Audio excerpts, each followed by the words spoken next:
আমরা 2 কাপ তাল নিয়ে নিয়েছি। দিয়ে দিব 1 কাপ নারকেল কুচি, দিয়ে দিব পরিমাণ মতন লবণ।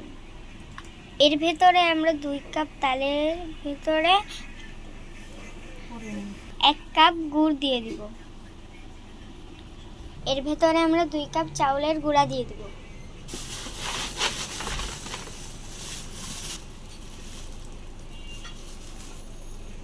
এর ভেতরে 1/2 কাপ ময়দা দিয়ে দিব। হাত দিয়ে ভালোভাবে মেখে নিব।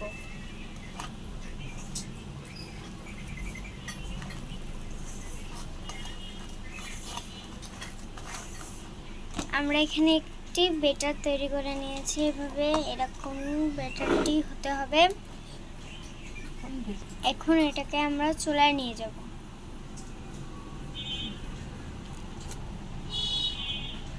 ব্যাটারটি এরকম হয়েছে, অতটা শক্ত না অতটা নরমও না। চুলায় একটি কড়াই বসে তেল গরম করে নিয়েছি। এর ভেতরে আমরা তালের ব্যাটারগুলো দিয়ে দেব। অল্প অল্প করে দিতে হবে। আমরা এখানে ছোট বড় বানাচ্ছি, আপনারা একটু বড় দিয়েও বানাতে পারবেন।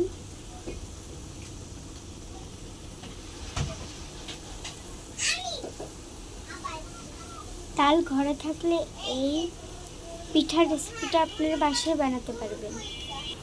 এটা একটু পরপর উল্টিয়ে দিতে হবে, না হলে পুড়ে যাবে।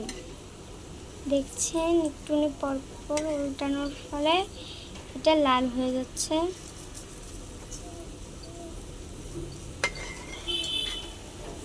আমরা উঠিয়ে নিব একটি প্লেটে। আমি ভিডিও